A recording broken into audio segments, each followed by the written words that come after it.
Welcome to the Audiobook Lovin Podcast, discussing all things audiobooks with the authors that write the stories and the narrators that perform them.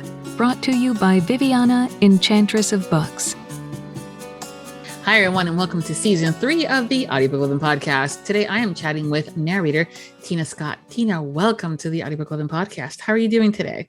I'm doing great. How are you doing? I'm doing good. It's my Friday, and whenever you're listening, it could be any other day. But I'm in a good mood because I'm going to get to chat with you today. So it's going to be fun. Yes. Yeah. Why don't we start with having you tell us a little bit about yourself, how long you've been narrating, and how you got started? Sure. I'm a professional actor, kind of have been all my life. Audiobook narrating was always something that I have kind of thought about getting into. I'm also a singer, and I spent a lot of time in the studio. So between being an actor and also kind of having some studio skills, voice work and audiobooks in particular were something that I really wanted to do. And then when COVID hit, I had the time and I used my COVID cash and reinvested in myself and kind of got my studio up and running with some better equipment. Kind of spent about a year practicing. Wasn't really, was kind of unsure about doing it for money for someone. And then I saw an advertisement of a male narrator who was looking for a female partner to do duets with. And so I answered it and he picked me. And so we started releasing duets right away.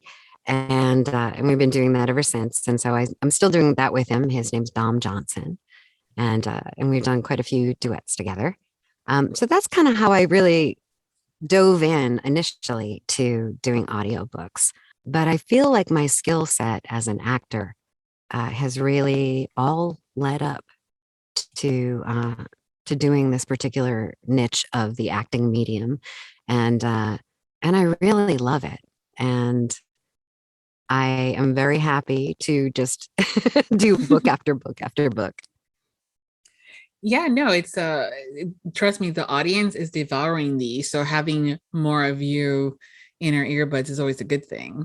Mm-hmm. Mm-hmm. And I feel like I got picked by romance. Like the genre kind of picked me. The bookings just kept on coming. So, and I enjoy it. It's such a fun genre. Yeah. And you specifically do a lot more of the spicier, almost like erotica and erotic romance a lot more. Mm-hmm. I do all kinds.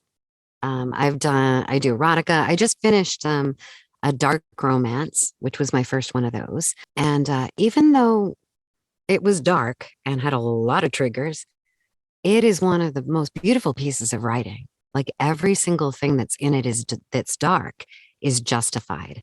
It's called Toxic Love and Desires by Lauren Beale. And the audiobook should be coming out soon. It's in editing right now. It's going to be a duet. Yeah, duets are becoming way more popular, which is a good thing. I love duets. So especially the spicier it is, the more they want the duet. Yeah. I've seen the duels really gain in popularity too lately, but that seems to be a little bit on the higher levels where they're easier to produce the duel.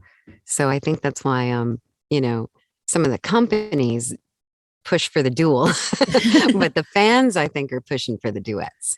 Yeah, no, I mean, from a back end of things, yeah, because all they're doing for duels, for those that are more newer into audiobooks, dual narration is usually where the point of view is done by either the hero or the heroine in each chapter. And so the hero's chapters are done via the male narrator, and the femme chapters are done by the femme narrator. And that way it's, that one narrator does everyone's voices in those chapters. And right. So it's almost like a solo read that alternates. Yes. In a way. Perfect example. Yeah, like a solo that alternates. Whereas duets, femme narrator does all the femme voices regardless of chapter and POV, and vice versa for the male narrator. And for me personally, one of the reasons why I love that is the banter that happens in between the characters, whether it's amongst best friends or amongst enemies to the lovers. There's just something, I mean, the narrators can do it perfectly. And again, with editing, it makes it seamless when it's done in dual narration and they're switching back and forth with the voices. But there's just something about the duets that it's almost like you're watching them in real life at the bar or at the bakery or fill in the blank where you're at in the story. Yeah, And you're exactly. going, damn, she said that. Oh, he said that. You know, and you're just going, absolutely. oh, is she? Oh, yeah. It's more cinematic, I always say. Yes, so that more it does cinematic. play out in your head more like a movie, which is kind of how the authors see it when they write it. But I think duets, you have to be careful as a producer when you're producing them to have the male and the female sound like they're in the same room. So they're more complicated to produce and produce well. I mean, it's really easy to like take that girl and that guy and pair them up, but you know, she's got one kind of microphone, he's got another kind, and they're not having the same person mix them up. And, you know, so a well done duet will just immerse you. You have to be careful, I think, with the tech on the duets sometimes. Yeah, I mean, it used to be back in the days that they would, you know, both the narrators would go into, or the full cast, depending on if that was how it was done, would go into the studios, and there was an entire magic of scheduling happening where these individuals would go in at one point back and forth, you know, insert COVID, excuse me, and that it was not happening. So, you know, Zooming occurred more often than not. But again, you're completely right in that the different mics, the different floor noises, the different editors on each side of the narrators, even if you're providing them with the raw files to the production company, ensuring that that their editors and their engineers know how to master that correctly. Some of them are kings, and I bow down to them because I do my own editing for this podcast. And now I finally have an editor that helps out with that stuff. And I'm still going, damn, y'all are kings and queens. Because absolutely. My husband is an audio engineer. Oh, see? So I'm very, very lucky. Number one, he taught me everything I know about working with the DAW and stuff, and the computer, recording myself and you know, editing myself. But also he, you know, I say he works for me too. I'm one of his clients. So he does my like mixing and mastering and all. That's great. Yeah, no, it's again, I'm in awe of them. I mean, I was looking into doing like learning Audacity, and I'm just going, not today, just because it's just, to me, it's still intimidating. And I know that my friend Marcia Carolina, who's also a narrator, he's like, girl, I already gave you all that. I'm like, I know. And I'm the first one to learn, and I am tech savvy, but for whatever reason, that one still intimidates me. I just got to sit down and conquer it. I know that, but it'll get there one day. I'll get there. Now, I was a singer for years, and I did a lot of studio work. And so all the engineers that I worked with, you know, during that time, all used Pro Tools. So that was a natural DAW for me to pick up. And that's what my husband uses. And so, you know, it was the logical choice. I'd seen the guys pushing the buttons, and it mostly was guys, pushing the buttons for years, you know, and I've heard the terminology. I knew the studio well. I just hadn't been the one to actually push the buttons. Yeah. So it was easy for me to just pick up with the gear I kind of already knew. That's good. Yeah. Yeah. So that's, because it's different too when it's your own stuff versus when it's somebody else's. And that's when you kind of have to figure that out. But yeah, no, that's great. It's lucky you on that end, but it's fortunate as well. But again, I always bow down to the engineers and the mastering on how they do that, because it's a lot of work. Exactly. It's made me a studio snob, though, in a little bit of a way. Like, you know, I have to have good gear. Like, I know the difference. It's like, no.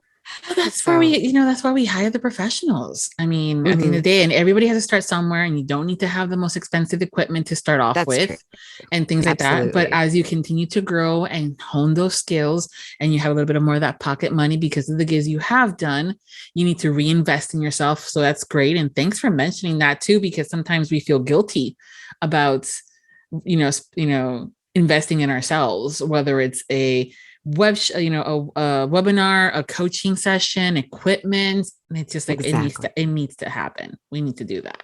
And as actors, we have so many expenses, never mind voice actors. Now we all have to be engineers as well. So we have to keep our studios up and running, and, you know, and equipment is not cheap, and the good stuff, you know, really does sound good. But you're absolutely right. For early narrators or early voice artists, you don't need the top of the line stuff, but make sure that it is of professional quality, because there is so much consumer level stuff out there right now. Oh yeah. that, you can get a recorded sound with, consumer level things, but, to really give a beautiful product to a client, you want to have at least a professional level of equipment, I think anyway. Oh, no, absolutely. Even when it comes down to certain things, like I know people are like, oh, it's just a hobby. And I'm like, I've never been that girl that just thinks that. So even when I first started the podcast years ago, where it was just something that I did once a month, once a year for the month of June, I really did the research. And at the first year, it was just expensive to get any of my equipment and stuff like that. But as I got, more into it, then I was able to, subscribe and get the subscription to the Zoom that does the recording and get the lessons. And now I have the mic. But I mean, nowadays, I think I went to Five and Below a couple months ago, and I'm like, oh, they have a nice, for like, I think it was like $5, or may have been in their $10 section. They have a quote unquote mic with one of those noise pads in front of it. And I'm like, that's cute. That's cool. I did buy one just to have as because I was curious as to what it would sound like. Because sometimes you just don't know, but I haven't opened it yet. But I got a good mic that was good for podcasting after speaking to a narrator and saying, I need help with a mic. And he is such particular about his mics, and he has so much experience with the different types of mics that he gave me the list of where I can go starting off.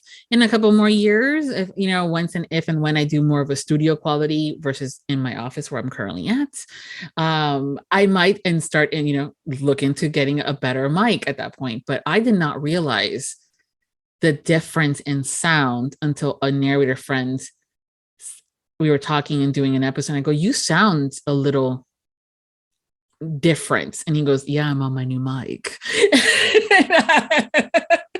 And I'm like, yeah, there's a little more, I don't know, like swoon factor or huskiness to your voice. I don't know. I couldn't figure it out. And also didn't want to blow smoke up his ass because, that's not that friend that I'm at. But he's like, yeah, no, yeah, your mic can totally affect your sound, and make you sound, play up certain frequencies in your voice and certain qualities of it. Now, the mic I'm using right now, it's a Neumann U87. I sang through for years as a rock singer. And so, I love this microphone. And I got a little windfall at one point, and I really knew that the voice work was going to work and take off, and that I was going to be able to justify it. But I've always wanted this microphone. It really is it's kind of an expensive mic. But I treated myself. And I call it my forever mic because I will never need a different microphone as long as I take care of this one. No, those that are good qualities last for a long, long time if taken care of properly. Exactly. Yeah. Again, it's an investment, and you're the business. And that's also too that we've been having more conversations with the office and the narrators, is that sometimes we all forget that you guys are the business. You are, the owner, the CEO, the marketing director, and we are the product too. As an actor, that's something you always have to kind of come to grips with, that your product is yourself. And that's one of the hardest things about being an actor, because when you're rejected, they're rejecting your product, but your product is you. I know. So, you have to kind of develop a tough skin, I think, a little bit in that regard. And just know it's a business, and it's a business meeting, and your product isn't for everybody. Yeah. Well, that's the thing I love about audiobooks, that this may not have worked out, but there's 7 other ones that are dying to have you. Yes, absolutely. And it's such a growing industry too. And it's fairly new. Think about 15, 20 years ago, we didn't have this growing industry of audio. No, So it was around. It was just steady. It was very. But the digital world has really made mass production of audio a thing, and consumers have asked for it more and more. So as actors, it's a beautiful time to be trying this medium, I think, and to be getting into it because it's so growing. It's still growing. Numbers are still showing that it's still growing. And fans are just eating it up, especially romance fans. They are so loyal, and they are so enthusiastic. They're voracious. Yes, they're so fun. I run into them at signing events, and and watch them buying books and getting them signed and talking to their favorite authors and then I see them on TikTok sharing what they're reading and it's a beautiful thing. I mean, books. Yeah. It's one I of love those, books. yeah, it's one of those things that the community is so in love with the stories, the authors, the audiobook, the audiobook side of things, and it's all encompassing. I've also love it when I go to events and then like you can see the group of friends kind of recollecting at the end of a lane or an aisle, and they get all giddy and they're like, all right, I got so and so, and then they'll stop and kind of point at someone, and you're going, oh, there it is. And there's that one person that did not get the autograph or something and runs down the line and they're all giddy and excited. It's so much fun. The energy is just so contagious, but the positivity is there too. So it's one of those, like, you just kind of need like a happy, joints and stuff like that. There you go for that. It's going to be so much fun. And you're going to be at Allure, which is in September in Chicago. I'm so excited. I've gone to so many know. signing events and met the authors at their tables, and I'm so excited that I'm going to have a table. Yeah, you're going to This get time. people to sign. So you can be signing Kindle devices. You're going to be signing covers. You're going to be signing probably picture mats. I also know that a lot of fans will create almost like hardcover books via the photo, like as if it was a photo album with the covers on them instead of the photos. And so they'll find where your book is, and they'll have you sign it next to your book that you've narrated. So many different things you guys are going to be signing. Yeah. The listeners and the romance readers get very creative, which is good, but they also get creative. Like, damn girl, you came with the penis pillow to get signs. Got it. Okay. Happens. I'll sign it. Yeah.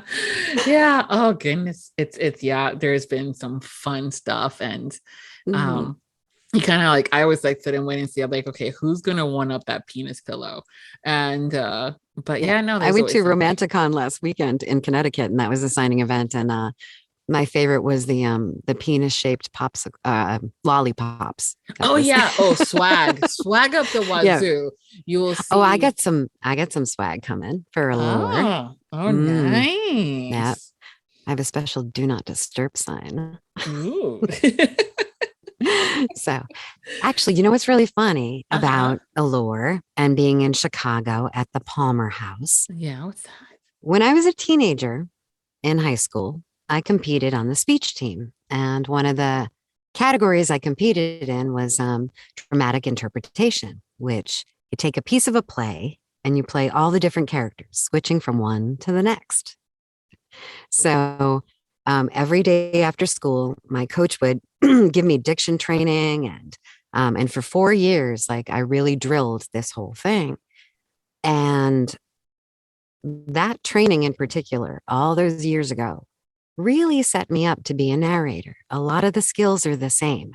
And so when I was 16, I went to my first nationals competing in speech. And it was in Chicago. And it was at the Palmer House. So for me, I'm having a big Oprah full circle moment. Yes. At Allure when I'm back in that ballroom, because I've been there before many years ago. And it's kind of funny that I'm going to be there signing autographs this time. That's fantastic. Right? Yeah. I think it's kind of special. Yeah, like totally That's how meant I knew to be. I had to be there. Yeah. Yeah. Aside from it being the one and only and first of its kind focused on audiobooks, which I think is overall fantastic. Similar story of sorts, but not exactly at all at the same time. The first convention that I ever went to was the RT Book Lovers Convention in Chicago, in which I went as an aspiring author. And so, because I've always been a writer, I've always loved stories and things like that. And that was the first time I ever did a trip by myself, with no parental or significant other kind of a thing. And it was the first book convention period that I ever went to. And it was so much learning and so much fun. It was at a different hotel, but just being back in that same city. Now it's been almost like 7 or 8 years. And where I'm at in my journey with the book industry, it's like, again, semi full circle of like kind of finding my voice and finding where I fit in and also continuing to grow. It's been so much fun. And again, getting to meet like a bunch of new authors and narrators to me, and adding a lot more books to my TBLR kind of list. Mm-hmm. It's never. I love meeting other narrators. I really do. Yeah. We all work alone so much of the time in our little closets or booths or, in these little, 3 feet by 3 feet boxes. And we're all alone for hours and hours and hours talking to ourselves. Yes. In different voices. I know, really. I mean, it sounds kind of insane, but when you meet another narrator and you get talking, or at least most of the time, there's so much joy. It's like, hey, let's talk. Because when you do other kinds of acting, when you're in a stage play, for example, after the show's over, you all go out for a beer and you kind of talk and you rehash what you just did and you have those actor conversations. And for narrators, because you work alone most of the time, you don't get that little special moment at the completion of a project or any of that. And so I've found the few times I've been able to mix and mingle with other narrators, it's been amazing. Yeah.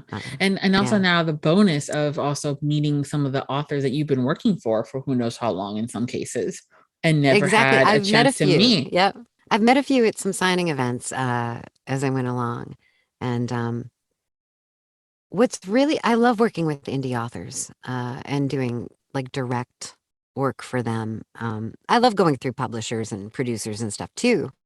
But there's just something special when you're working with the author, just one-on-one. And I've got 2 authors that I'm working with really closely right now. They like message me every day and we talk about other things. We talk about our families and and all of that. So you kind of get to be friends with them too. And that's really special.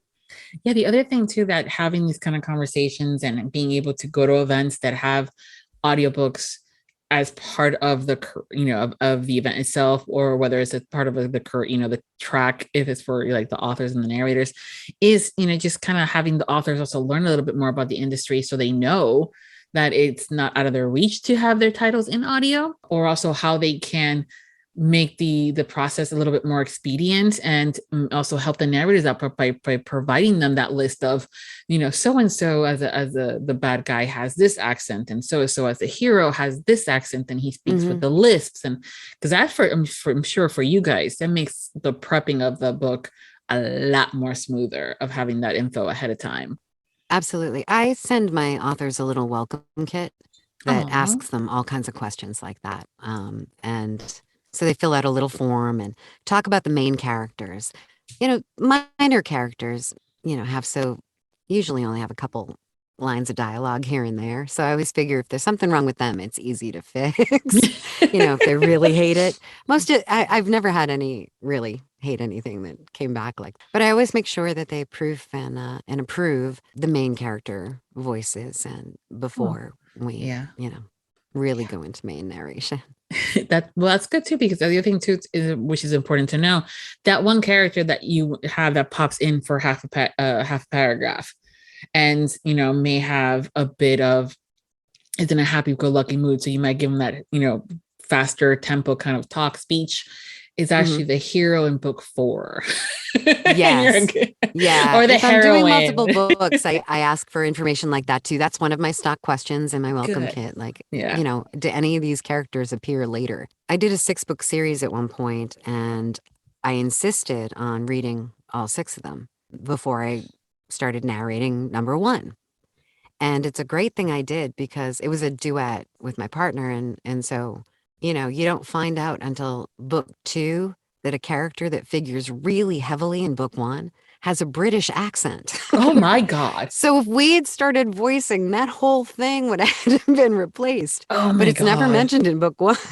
Oh, wow. Yeah. So there's all kinds of stuff like that. Or, there was one that I ended up having to do a considerable amount of Russian accent. So I've got a good ear, and I can usually pick up stuff. And I had a basic Russian, but I needed to work it to narrate as much as as this particular character.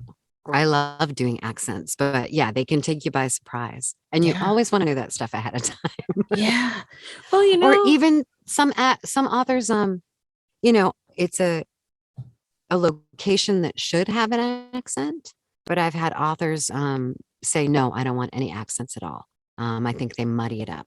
And it's before they even heard me try to voice the accent. So it's just like they didn't want it from the start. It wasn't that I was doing it better. But yeah, I did a whole Dragon Shifters of the Bayou series. And so you would think there would be, Louisiana accents in it. And she was like, no, I don't want any accents. I was like, all right, makes it easier on me. Yeah. Yeah. Sure.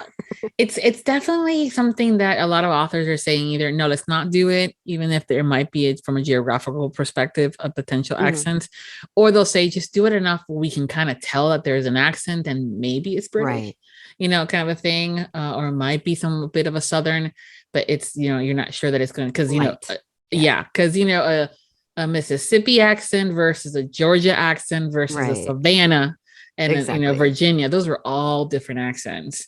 And it can get muddy, and people will add clarity as a narrator. Your number one, goal is clarity in the storytelling. You want it to be clear.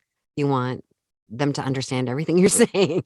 So if you're throwing on a really heavy accent to the point where it's not, not clear, then you got to back it off. I always think hinting at the accent is really the way to go. In this case, little is more. Yeah, absolutely. Yeah. Unless the text specifies differently. If the text says, this character has a very heavy accent, then, you'll probably want to put it on a little heavier than normal. A little bit. Yeah, exactly. Mm-hmm. So what's your favorite accent to perform?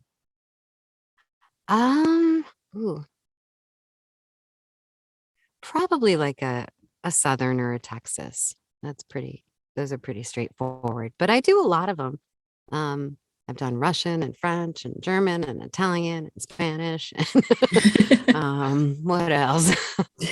I can New York, Boston. I'm from New England, so I spent a lot of years getting rid of my Massachusetts accent as much as I could.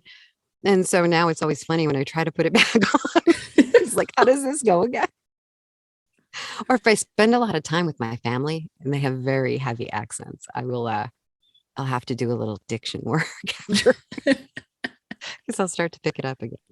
Yeah. And some people pick up these accents really quick. I know that I'm one of those that if I spend enough time with my in-laws that are, funny enough, they were all from Connecticut that moved to Texas and have been there now. It seemed, at least for the kids. So like my sister and brother-in-laws have been now more in Texas than they ever were in Connecticut, but they all have a bit of that Southern Texas twang.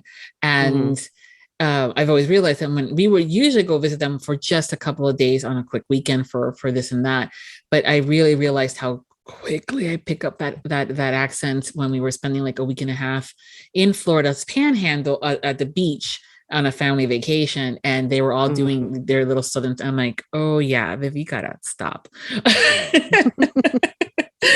It's like, no, because I came back with it, and I'm going, nope, not gonna happen. Exactly. I still have "ka," and the one time I went to Boston, the one word that stuck with me the entire freaking time. I'm gonna go. Yeah. I'm gonna go to the "ka." Yeah. I'm gonna go to the "ka." I remember having a boyfriend over when I was in high school, and it was like spring break, and he came to visit me at my family's house in Massachusetts, and we're sitting around the dinner table, and my mom had made dinner, and my dad started talking about going into the North End and getting a cake that tasted like cardboard. And then my brother, who's a mechanic, started talking about the carburetor on the car. And my boyfriend's literally shaking, like quivering. And I'm like kicking him under the table. What's going on? And so we get outside later. And I'm like, what was that about? And he's like, the cardboard cake, the carburetor on the car. And I was like, what? And he goes, you don't have an accent. He's like, I didn't expect that. Oh, goodness. Because I had already gotten rid of it by college. Yeah. No, it's It's daunting sometimes. Yeah, it's one of the things like, oh, look, you got a ship box, for a car. And I'm like, oh, I'm like, oh, okay, so ship box means car. Got it. Okay, got it. New England, it does. Yeah. I was like, it was a fun trip, but yeah, it's been years. But I'm like, I'm hoping to go back to specifically Salem, maybe within the next year or so. And yeah, there's a signing event next year. I heard. What is it Getting called? witchy with it. Yes, and it's gonna have. I hear all the paranormal romance authors are keen on being there. Yeah, so they had to expand.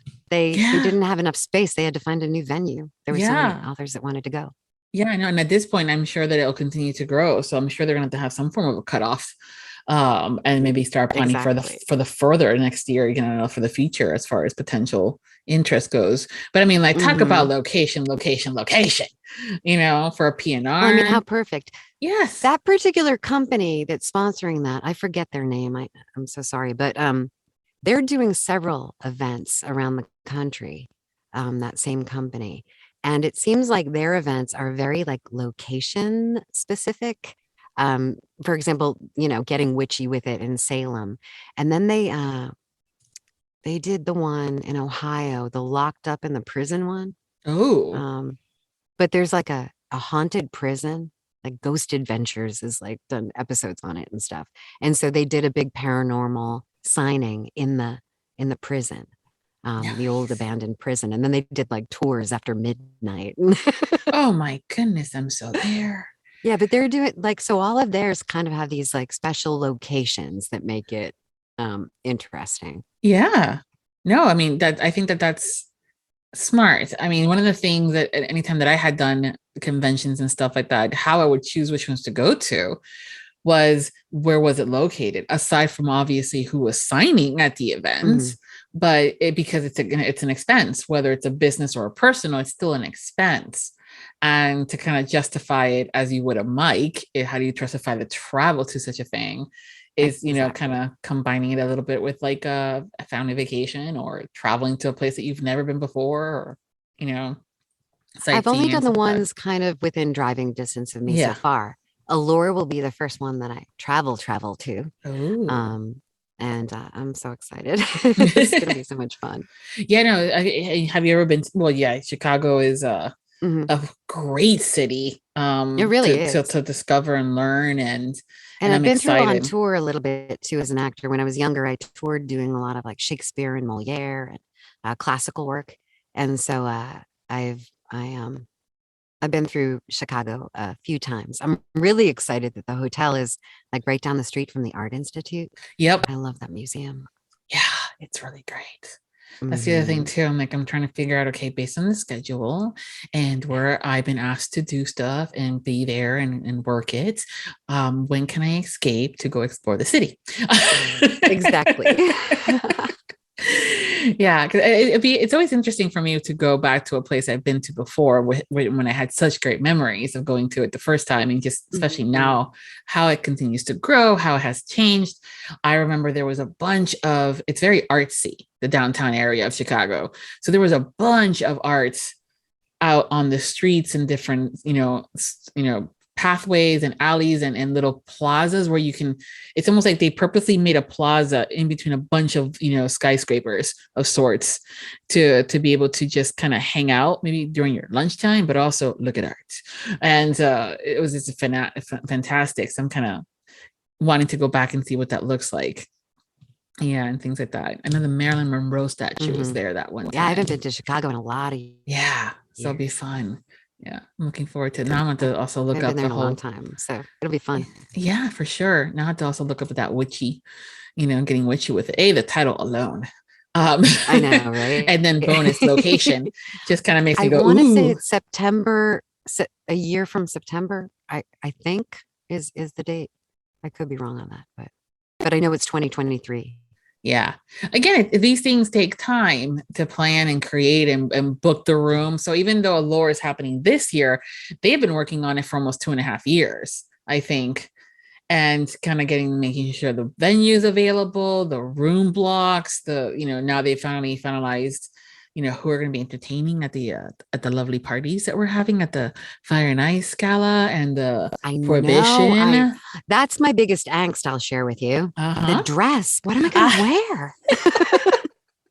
No, I'm serious. I don't think it's a formal event. I haven't bought a formal dress and I can't even remember how long. Well, yeah, trust me. It's a conversation we've been all having at one point or another. And I know my best friend and I, who's going with me, is she's more local. So there's been things that I'm going, okay, this is being shipped to Brandy. This is being shipped to Brandy because I can't take it with me on the plane. But that dress, what dress I wanted to get was a huge deciding factor of making sure it's not too puffy or the material that cannot be squished, because then you have to ironing and stuff like that. It has like iron free availability. But yeah, it's a bit of a conversation because a lot of us haven't gone to any place formal in a couple of years because of this COVID thing. I know that more than a couple. I don't own a dress. Like, oh yeah, see, I gotta go. Yeah. I mean, not that dress shopping is a problem, but it's just actually I lost a lot of weight the last couple of years. I lost like 40 pounds. So I am feeling kind of like good about myself. So maybe it is time to go put on like a nice dress. So I will say, because I know Michelle Price, who's one of the narrators that I talked to recently too, had said something like, I don't know what to wear. And it's one of those things where sometimes we get so caught up, and then it dawned on me. For me, it wasn't the dress, it was the shoes. I was like, Viv, what the hell are you not thinking? Amazon Prime, if you're an Amazon Prime member, there's a lot of things on there that you can try before you buy. So you can pick a handful of things, they ship it to you, whatever you keep and you don't ship back, that's what you have to pay for. So that's one option that I was like, specifically that I was looking at. There's a couple of other places that I've looked at, but yeah, it's the gala is going to be nice and fun, and you can go themes. I know I was originally thinking like, something blue, something maybe I don't want to go fiery kind of a thing. I think I'm leaning fiery, and I'll tell you why, because my branding, all of it, has cherries in it. So a cherry is kind of my logo. And so normally to signings and to all of these events, I have a collection of pinup cherry dresses. Oh my God, I was just thinking that. Those cutesy style, 50s-esque cherry dresses. Yes. I mean, some of them are that, but so I call them my cherry bomb dresses. And so my whole thing and how I'm recognizable and memorable when I go, everyone always remembers the cherries. So I looked for a formal gown that had some kind of like cherry print something, and there isn't such a thing really. You want something a little more elegant than that. So, but I'm thinking to go with my branding that I really need to do red, and then I can put like maybe some cherry jewelry with it, or an accessory. I know there's some really cute bags that have a bit of a cherry. Oh yeah, I have them. See? So you're all good. I have this cute little like portfolio that's got cherries on it that I walk around and like pull my business cards out of. Oh my goodness. I've got cherry purses. I've got cherry jewelry. That's fantastic. I kind of went cherry crazy. And I plan on I think they're doing giveaway baskets at Allure, right? Yep. I believe so. Yeah. Mine is going to be either a basket or a bowl full of cherries. And it will have a couple of free audiobooks and then some like cherry themed, candle, massage oil, something like that. There'll be cherry things in it.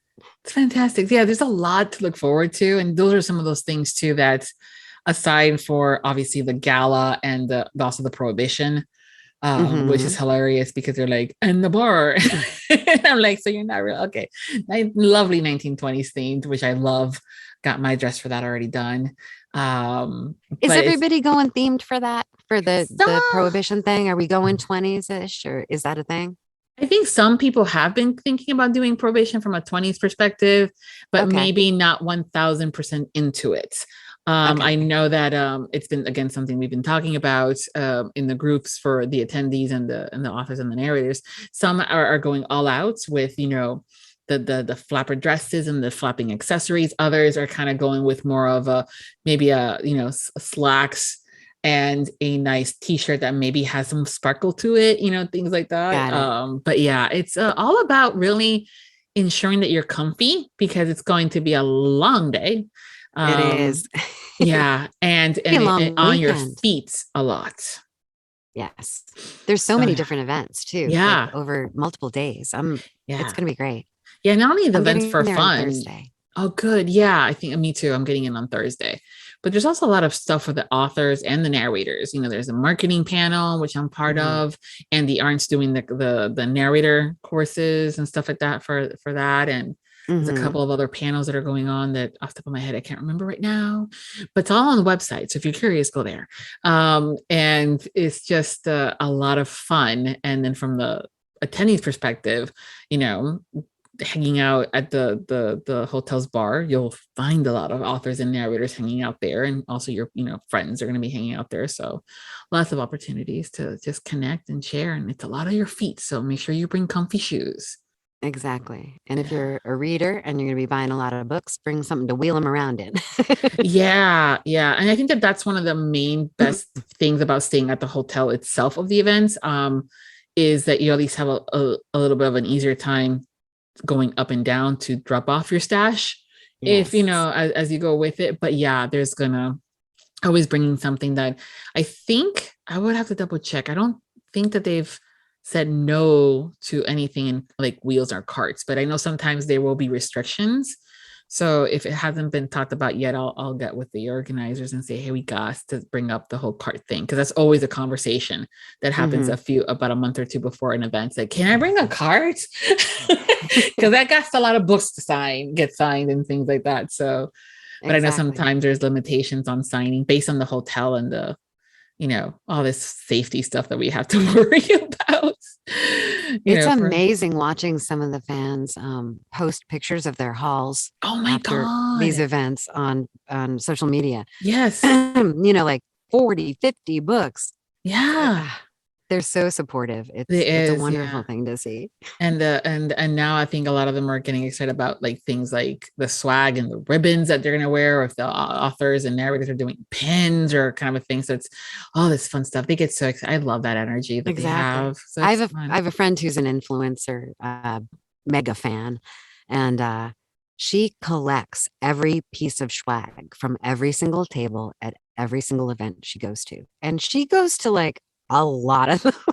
Like every couple of weeks she's going to a new one. Oh wow. And she that's collects, a lot. like, all the bookmarks, all the magnets, like everything. It's amazing. That's great. She hasn't had to move houses yet or anything, right? Because that's not that I know of, but she's got like displays of like some of the memorabilia, and she does a lot of the pre-order boxes that have the special gifts in them and stuff. And oh wow. She like lives for this. This is like being a romance reader influencer that's her thing. That's awesome. It's beautiful. Yeah, I did not realize how much stuff I had collected in the events and stuff like that from the swag until I had to move one time. And I had to do the packing and putting things away. And then unpacking was like, oh my God, I totally forgot. So it's like Christmas all over again. And then also realizing, oh, I haven't done this or that, or oh, I have doubles of this or triples of that, and then having to donate. So that's when I also then donate to the libraries if I have extra duplicates of things. Oh, that's a good idea. Oh yeah. Also the local bookstores that are like the mom and pops as well. I will donate some of the ARCs for the book owners and the librarians to see if they want to add them to their catalogs. The same thing with the swag, so they can have a little bit of display of swag from the different authors and just for fun. That's a great idea. Oh yeah. I never thought of bringing my bookmarks to the library. Yeah. I should bring a stack of them. That's because sometimes they'll have them there, and also the way that I kind of see it is that the librarians are just like us, they're readers, but there's so many books, never enough time. And Tell me about it. Yeah. And so I think sometimes we forget that we can actually talk to the librarians and suggest that they add some books to it. Some will, like I know mines in Orlando, Florida are really great with we have a form online where you can suggest books to add to the catalog, and they have a reason as to why you want to add this book to it. And I will say that about 99.9% of the books I've ever suggested have always been picked up and have been added to the library. That's great. Yeah. And it's because they know that the readers want it. And so when you then have extra little swag and you can kind of just have them there, the librarian gets curious and go, "Ooh, it's that," because a cover does get your attention. And then they'll start looking into it, and then they'll realize, hey, it's a good book. And again, they'll have other materials. So yeah, anytime I have anything extra or I need to clean house because I know that I'm going to an event and I'm going to be getting new stuff like now, I will donate to libraries and local mom and pops bookstores to have some stuff, and other lovers can get it that may not have the opportunity to travel to these events. That's a great idea. Even at Romanticon in the swag bag last weekend, there were 5 full-size books in it, like for free. Yeah. A lot of them, that's how I got. Yeah. It can add up. Yeah. And the other thing too is that I never want to be a hoarder of keeping everything just for the sake of keeping it. Because sometimes those, there might be a book in there that it may not be my cup of tea, fill in the blank reasons, but it might be your cup of tea.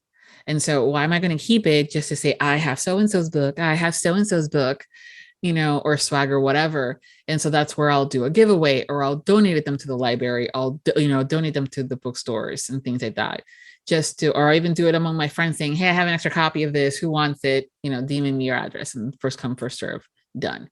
Because there's no point for me anyways, to just keep it for the sake of keeping, when there's somebody else that's going to just love it just for reading, opening the pages and reading the words, so. Exactly. I wish I had more time to read. It seems like lately I've only had time to read what I'm going to be reading or narrating rather. Because I'll be, I'll be actively narrating one and like reading my next one and prepping it. And so lately it just seems like I only have time to read those. Yeah, you kind of have to now put that in there in your calendaring as self-care. Exactly. To read that. Yeah. But when you're not working and prepping and doing all this stuff and getting ready to travel for these events and things like that, what do you do for fun? What do I do for fun? I like to hike. And I walk probably like 4 to 6 miles every single day. I'm in a very beautiful place with a lot of walking trails around. So I can, every day go find something pretty to look at and get my exercise in. So I'm big on that. I like to cook and do things in the kitchen. What else do I do? I'm a big sci-fi geek, so I like watching Star Trek and Star Wars and those kind of things. Okay. I'm a graphic artist. I kind of dabble in that a little bit too. Nice. Yeah, and I'm a singer, so I do some music. Okay. So on the the song part of things, what is your song that it doesn't matter where you're at? So it could be at the grocery store in the freezer section aisle, or in the car, or anywhere where there might be a music playing. What is that song that when it comes up, doesn't matter who's looking or who's around, you're going to start singing and maybe doing a little bit of shimmy shimmy dancing too? Okay. My musical taste has changed as I've gotten older, but my first rock love was Steve Perry and Journey. And my favorite song is Don't Stop Believin'. So it's got to be that one. My musical tastes have gotten better and moved on, but I still love. Hey, I love that. There's always a list. I had one guest that was like, I need to just have that. They flat out said that they have like a Spotify list of that type of song, that it doesn't matter that that's where the one's going to be belting at. And I'm like, you need to make that public so we can have it. So Journey's a good one. And that's a good one too. Don't Stop Believing. I think sometimes we need to remind ourselves that as well. So that's a good song. Exactly. You know what I really like though is, I don't know if you've seen the band Rock Sugar. And Jess Harnell, the voice artist, fronts it. And so they do a cover. Their big thing is like mashing up songs. So they have a mashup of Don't Stop Believing with Enter Sandman. No, really? Yeah. So they've got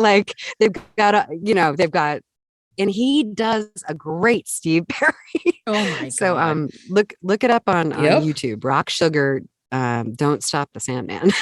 All right. No, I wrote that It's down. hysterical. And it's awesome. He's so good. Yeah. Well, yeah, I mean, I love original songs and everything, but sometimes there's always a remake of sorts that I'm like going, oh, that's a good one. And that I love. And then also sometimes when there's these mashups, I mean, thank you to TikTok for making mashups really, really popular.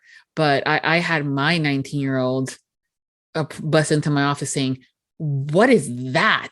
And it was that well, not new, but, thanks to Stranger Things, that really popular song that one of the characters listens to. Yeah, Kate Bush, that one. Mm-hmm. But it was the version I was listening to was from Placebo from the 90s. And he's like, I recognize that song. And I'm like, yes, because you just finished listening to and watching Stranger Things. And this is a cover version of it. And he goes, wow, they did a good one, And then now the same thing with Metallica. Everybody's like, oh, that's such a great band. And I'm like, yeah, they've been around for a while. Well, it's funny because as a singer, I've done original music back in the day and did all of that. But then most recently, a few years ago, I had a tribute band to the Woodstock era. So we would do covers of, the most legendary tunes from like 1965 to 1972, and do some original covers of, just cover the song our own way. But that was a lot of fun. So I've done both, like original music and covering other people. Wow. Yeah, no, that's like also a great era, by the way, of music before my time. But I grew up listening. Best. Yeah, but I grew up thanks to my mom listening to the oldies station in the car. And so we would have, Aquarius and Fleetwood Mac and, the Beach Boys, the Beatles of all sorts. And I mean, they even went into the Beatles. Yeah. And even like I think they'll get me singing every time too. Yeah. Yeah. It's hard not to when they get going, to they have such great beats. Yeah. And also like with TikTok, that song, like, what's your name? Who's your daddy? Who's your dad? That song. And everybody's like, oh, that's such a good song. And I'm like, yeah, from like the 1960s. And they did not stop to think that. And I'm going, yeah, it's a remake, or it's they're taking something old, and some people are like, no, it's not, and I'm like, Google it, and they're like, oh, I'm like, yeah, it's a great song, but stop, loving that one too, Under My Umbrella. There's some great songs out there that are now. Exactly. We do a lot of the harder side of the era too, like the Who and Led Zeppelin, and do pretty good Janice, if I do say so myself. Grace Slick, with Jefferson Airplane, and Steppenwolf, and band after band after band back then. They were all in altered states and making some great music. Yeah. True. Yes, true. Yeah. And then now we have postmodern jukebox busting out with 1920s, which I'm wondering if we're going to get to hear any of that stuff for Prohibition and Allure as far as some of the songs, because they'll take modern songs and make it a la 1920s era music style. Oh, cool. Oh God, yeah. They've done everything. They've included Metallica as one of them. How fun. Yeah, it's a lot of fun. Because also for me, it's like, okay, what are they going to do? How are they going to do this? Alice in Chains, I think they did one. They've done everything from pop stuff to hardcover bands that they've made into 1920s flair. So I better get ready to dance then. Yeah. I definitely want comfy shoes. Yes, for sure. That's what I'm saying. You have to, aside from the walking around and signing things and getting to meet some of your favorite authors and narrators, there's going to be a lot of walking and also powerlifting because the books get heavy. So make sure to hydrate, make sure you bring snacks, and definitely comfy shoes, because it's going to be a good long time, but lots of fun. Yeah. I'm looking forward to it. Yeah. Well, before we go, actually, I want to play a game with you, The Two Truths and a Lie, which I think is a fun game, kind of get to know you, especially with such a wow kind of a background that you have. It's going to be like, okay, what is she going to say? What is she going to share? Oh, I got some stuff. All right. So why don't you tell us 3 things about you in which 2 are true and 1's a lie, and we got to figure out what the lie is. Okay. I was considered for a Grammy Award. I have acted in a film with an Academy Academy Award-winning director, or I've been to every single state. Damn. Damn. She wasn't lying. Yeah, she wasn't lying. I mean, with the voice, well, duh, you should have like gotten Grammy Awards and stuff like that. And the same thing with the acting. Oh my goodness. Or every single state, knowing that you've been in bands and traveled. Yeah, you did your homework. Yeah, this game should just be like how to stump Vivi instead. It's just a lie. All right. So let's see, people. What do you think is the lie? Well, I should be really close to the truth anyway. So, Actually, you're right. The lie is close to the truth. Yeah. Which is how you win the game. Oh, what's my prize if I win? Do I get something? Do I stump you? Jesus. I know. You get a lot of hugging and loving on me from me. Awesome. Yeah. Oh, shoot. Oh, I'm just gonna knock it in there. Okay. The lie is that you've traveled to every single state. You are right. You got it. You did it. I've been to every state but 3. I have not been to Montana, Alaska, and Hawaii. Oh, wow. Yep. And Alaska and Hawaii are usually the 2 that I would have had on a list of the ones that you may not have gone to just because they're just very far. Yeah. And Montana, I don't know why, but, I traveled a lot doing theater. So, if a place had a lot of theaters in it, like cities with theaters, then I was probably there a lot. But for some reason, we never played anywhere in Montana. Oh my goodness. I haven't been there. I may have driven through and not known it, but that is true. But in terms of like being there and knowing it and playing there, no. And then the others, in 2002, I was on the Grammy ballot, the initial ballot, being considered for Best Female Rock Vocalist. And this is all under my non-steamy name. And yeah, I was in a film with Joaquin Phoenix. Oh, wow. Yeah, and had a scene with him. So I'm not going to tell you which one though. It's okay. It's okay. Hey, wow. Stay hidden. Yeah. Anonymous. Yeah. Hey, I am all for keeping pseudonyms, protective and things like that. I know that you'll probably get a lot that, when it comes down to the events, you'll probably have some people say, hey, I listened to the podcast. What movie was that? And I always say that it's different if that sort of information is kind of shared in a private sort of setting where it's in person. Absolutely. Versus, like, hey, I'm going to out you by accident. And that's where I'm like, I know you as that name, and I'm probably going to call you by that name forever and a day, just because that's my biggest fear. But you, girl, have lived. I've had a very eclectic background. I've always been an actor and worked in entertainment in some way, shape, or form. And even my day jobs along the way have been in entertainment in some way, like being a tour manager and producing like big concerts and things like that. So, I entered, but the whole through line has been, it's always been in the entertainment business. And I've always just wanted to be an actor from the start. I've never thought I could be honestly anything else and be happy. And I think that's one of the criteria when you're doing creative work. If you can imagine yourself doing something else, then go do it. Because, choosing a creative pursuit, you have to commit to it wholeheartedly, I think. Yeah. And here you are now doing audiobooks. I know. It's so fun. Yeah. Every single night in my booth, I feel like I'm doing a one-woman show. Yeah. That's a lot how I think about it sometimes with you guys, as far as being every character. It's such a one person kind of a show. It is. And it's a different show every single night. Yeah. Talk about like, if we had like able to buy tickets to that show, we would never know what we're going to get, because it'll be different every single time. Exactly. Yeah. And even for you, for a narrator, I mean, we read the books ahead of time. We read the chapter again right before we do it.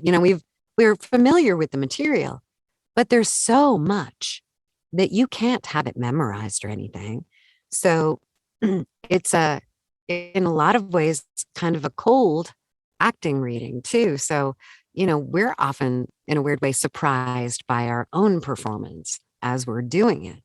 Because we haven't had, like when you do a play, you haven't rehearsed it for a couple of months, or, even a film where you get the script ahead of time and you study your little section of lines that are yours. Well, with a book, it's the whole book. So you can't memorize it ahead of time.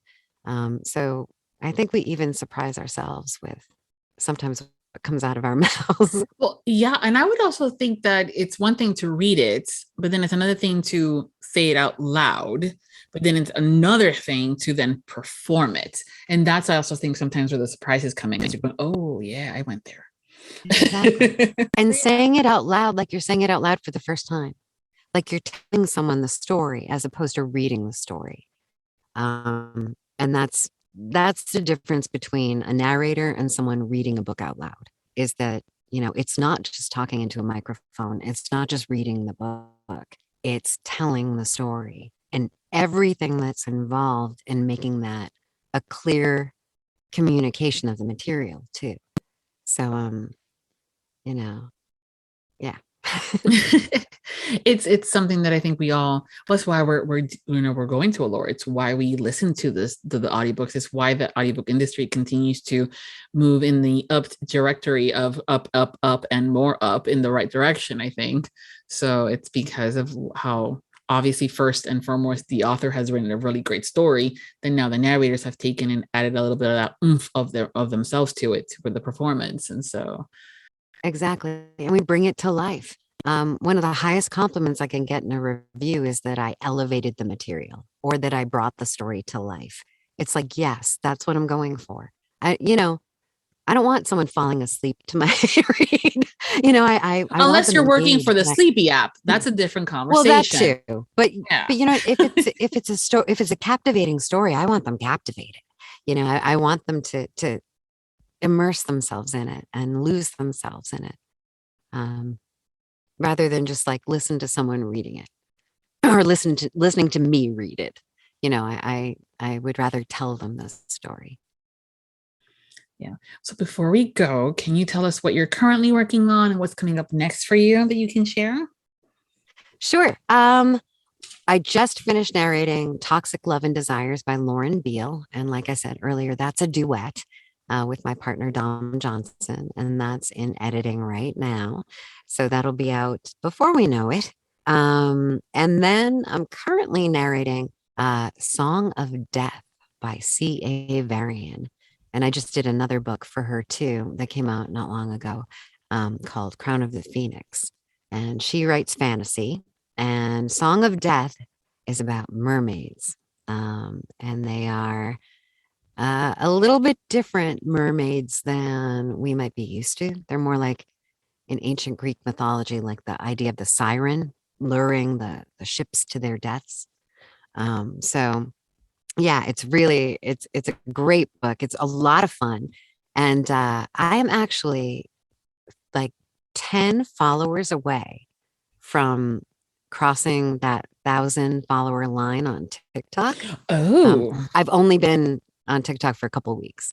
And so at 1,000, I can do a live reading. And so I've promised, if everybody helps me get to 1,000 followers, which should happen, I would say maybe in the next hour, I'm gonna be doing a live reading of chapter 1 of Song of Death live on TikTok at some point. So kind of people could tune in and see if they can find that online, because by the time this airs, that might have already happened. Yeah, but that doesn't mean that as soon as we hang up, I'm not gonna bust out and say, "Hey guys." Yeah. So, but I'm sure that it'll still be streamable, Oh yeah. even though if it's not live. But Yeah. I'm about to do chapter 1 of Song of Death. Oh, wow. And then also to promo it, I'm doing this kind of funny thing where, as an actor, we need to do proper research before we, do our acting jobs. And so I don't know very much about being a mermaid.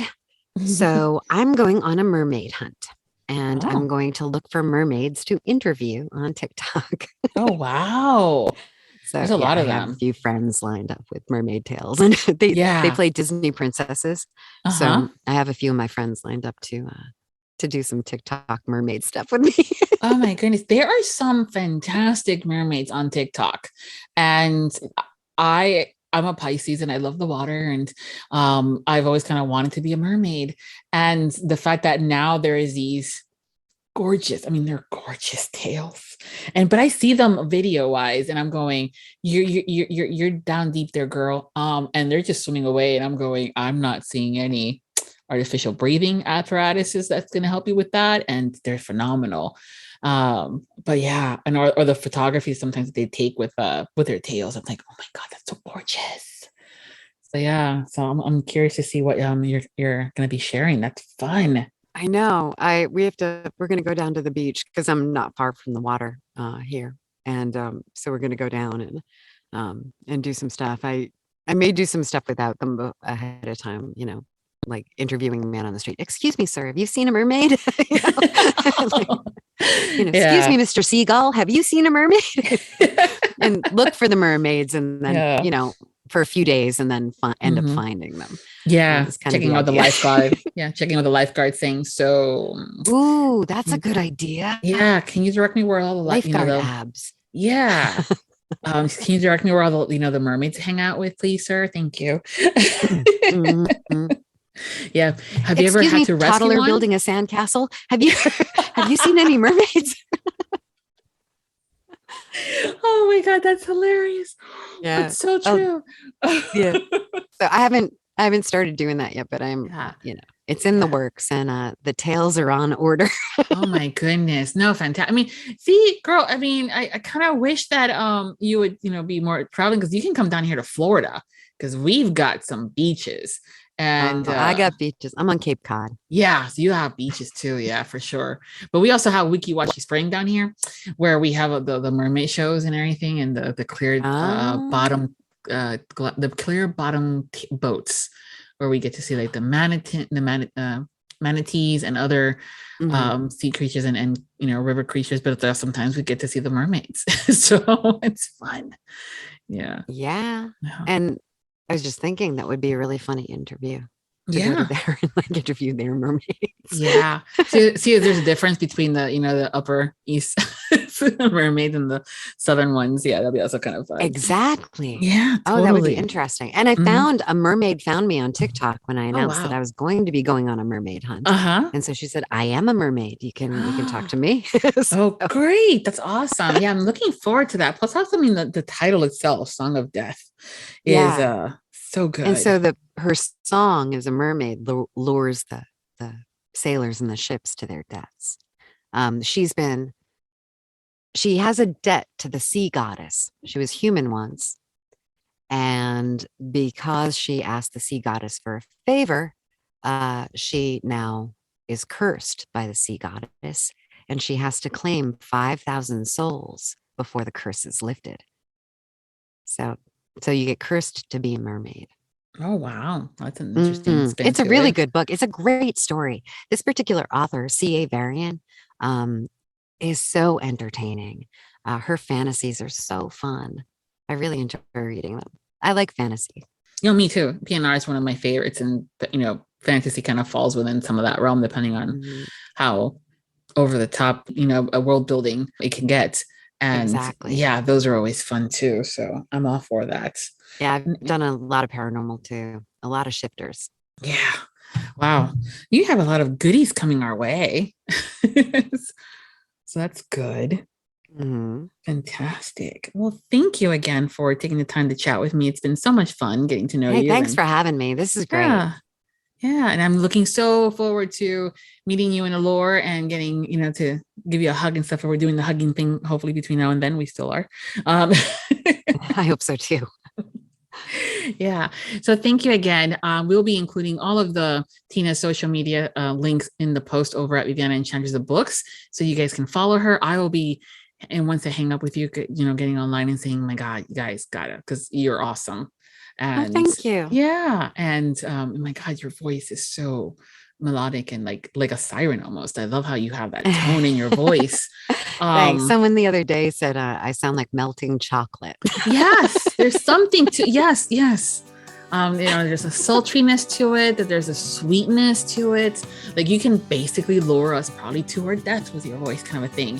Or, great shopping adventures, who knows, or concerts. You're like, I'm just going because she's talking, so I'm just going to follow her, so thank you so much. Thanks for having me. Yeah. I'm really looking forward to meeting you too, and everyone else at Allure. Yeah.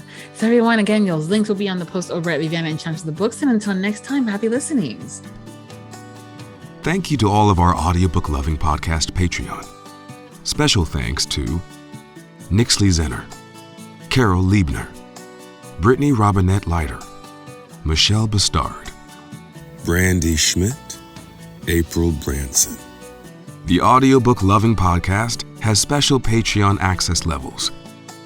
Join today to receive benefits including early access to episodes, shout-outs, special exclusive content, and much more.